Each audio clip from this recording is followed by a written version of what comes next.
Here's another reaction.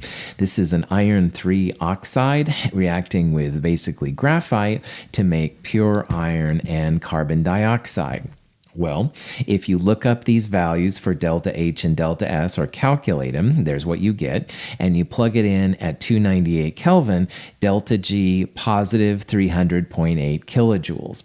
So this reaction, because of the positive delta G, is reactant favored, non-spontaneous at 298 Kelvin. So initially, if you see a positive delta G, it might be kind of discouraging. If you really want to take iron 3 oxide and turn it back into iron, that would be kind of discouraging because positive delta Gs are the ones that don't usually happen. But if you look at this problem a little bit more carefully, the reason it's a positive delta G is because delta H is positive. Endothermic reactions generally don't occur. But delta S here is a positive number. This is an entropy-driven reaction. Now, at 298 Kelvin, the entropy is not able to overcome the enthalpy.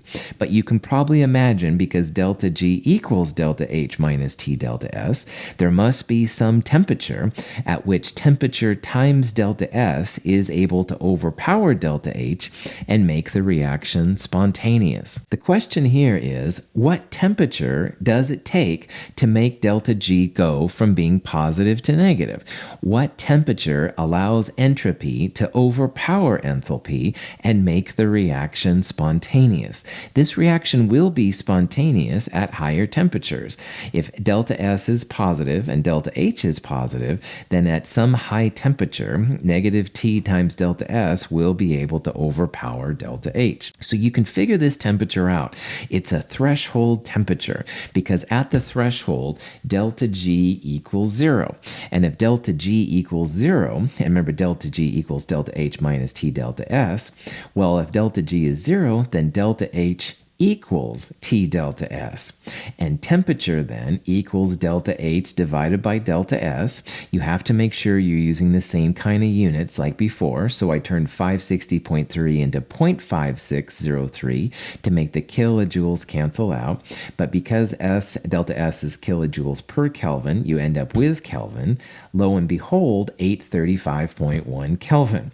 Now, what that temperature means is that if you can do this reaction at a temperature higher than the threshold in this case, the reaction will be spontaneous. It will occur.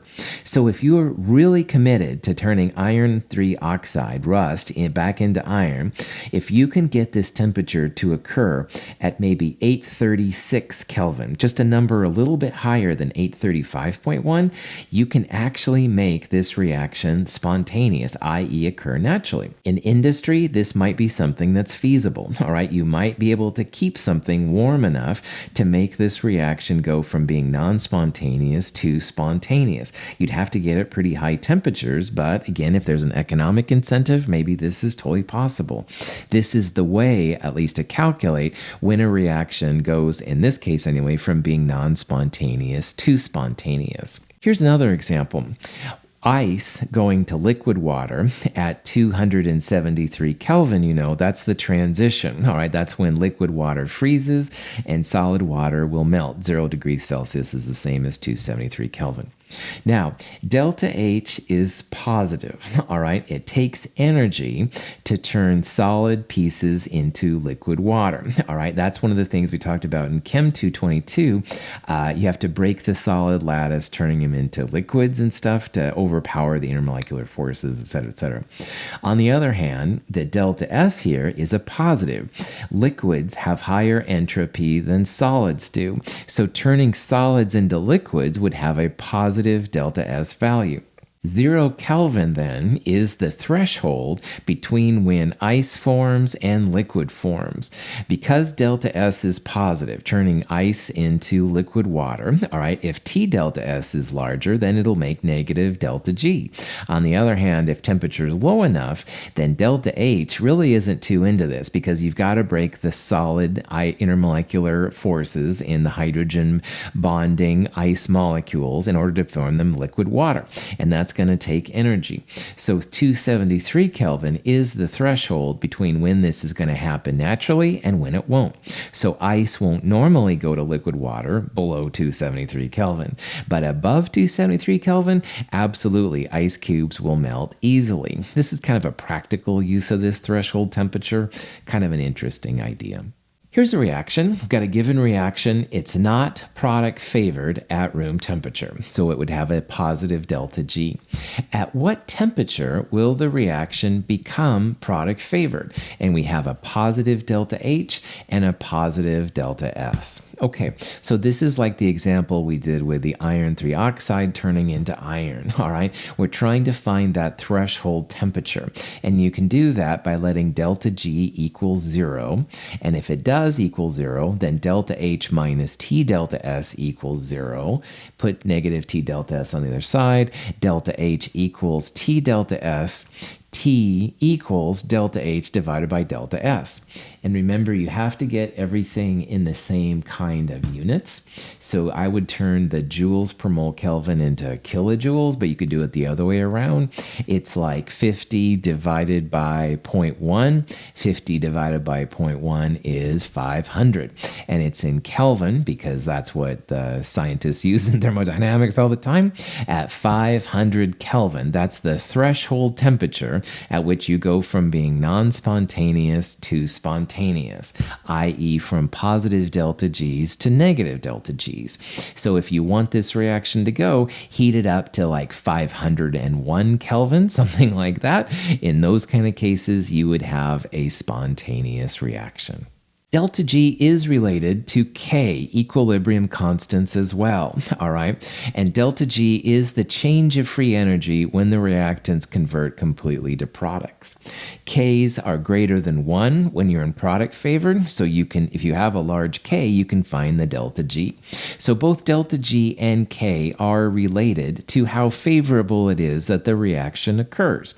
And you can probably see now, K's larger than 1 product favored, delta G's less than 1 are the spontaneous reactions. So somehow we have to correlate a negative delta G with a K greater than 1, and conversely, a positive delta G with a K that's less than 1. So the equation that people use is delta G equals minus RT natural log of K.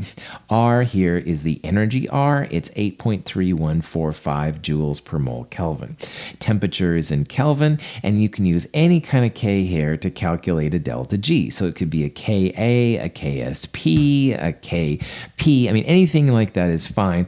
All of those can be related back to delta G and vice versa, delta G back to K. So this is another possibility that you can do in the world of thermodynamics. Here's an example. Dinitrogen tetraoxide breaking down to 2 nitrogen dioxides. The delta G positive 4.80 kilojoules.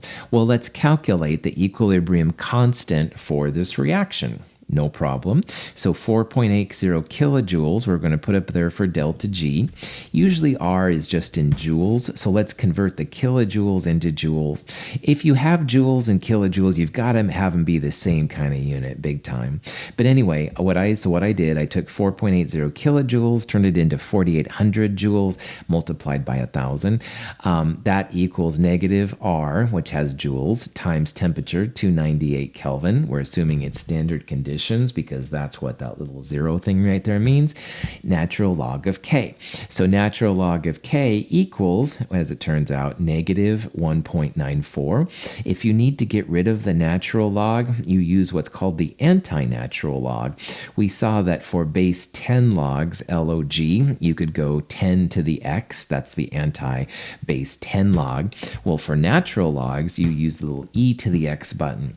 So usually on calculators, you'll have a natural log button, and then second function ln will be the little e to the x. That's the anti-natural log. K, if you figure it out, is going to be the anti-log, the e to the power of minus 1.94, and that equals 0.14. Please make sure you can do this in your calculator. In case you have to go from a delta G to a K, you'll need to use that anti-natural log, and so make sure you've got this process down. But what is really cool here, this was a non-spontaneous reaction, a positive delta G. N2O4 is not expected to break down to NO2 by itself. And notice K here, K is a number less than 1. That's a reactant-favored K, and that implies that N2O4 should be in a higher abundance than NO2. All Ks that are less than 1 are reactant-favored, so delta G and K should correlate really well, and that's a nice way to check yourself on these kind of problems. If delta G, again, is greater than 0, like it is here, then K should be less than 1. And likewise, if you had a spontaneous negative delta G, a delta G that was less than 0, your K value should be greater than 1, i.e. product favored. It's all coming together. At 452.2 Kelvin, an equilibrium constant for a reaction, 0.444, let's calculate delta G. Okay, before we do the math here, this K is less than 1. It's a reactant-favored K.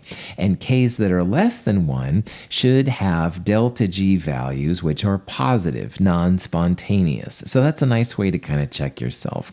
But anyway, minus RT, natural log of K, is what you want to do. R, 8.3145. T is the 452.2 value. Natural log of 0.444. Make sure you don't use the log log. You might end up, well, you will end up initially with a joule value, and notice that all of the answers there are in kilojoules. So make sure you turn your joules into kilojoules. This comes out to be answer A, positive 3.05 kilojoules. Answer D certainly does not make sense. A negative delta G would have a K value greater than 1.